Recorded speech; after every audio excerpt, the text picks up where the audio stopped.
इस वीडियो में आपको समझ आएगा कि जब प्रोफेशनल आपकी गाड़ी क्लीन करते हैं तो हम कितना बड़ा डिफरेंस क्रिएट कर सकते हैं आपके कैबिन के अंदर। क्योंकि हम गाड़ी में रोज बैठते हैं तो हमें पता नहीं चलता कि टाइम के साथ गाड़ी कितनी गंदी हो जाती है। गाड़ी के इंटीरियर्स की लंबी लाइफ और अच्छे रीसेल वैल्यू मेंटेन करने के लिए बहुत जरूरी है कि टाइमली कार के इंटीरियर्स को क्लीन किया जाए। अगर आप एक एवरेज यूजर हैं तो मेरा रिकमेंडेशन रहेगा कि साल में एटलीस्ट एक बार तो आपको गाड़ी प्रोफेशनली डीप क्लीन करानी चाहिए। यूसेज के साथ साथ ये जो गंदगी आप गाड़ी में देख रहे हैं, ये जमा हो जाने के बाद गाड़ी में जर्म्स काफी बढ़ जाते हैं। आप कभी भी नोटिस करना कि गाड़ी के अंदर हम जब भी एसी चलाते हैं तो रीसर्कुलेशन मोड पे ही चलाते हैं। व्हाट दैट मीन्स इज गाड़ी के अंदर की हवा वापस से रीसर्कुलेट होती है।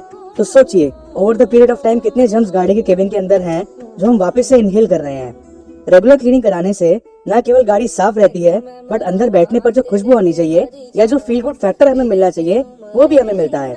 ये हाफ एंड हाफ क्लीनिंग करके दिखाने का एक मेजर रीजन ये भी है कि आमने सामने आपको डिफरेंस पता लगे।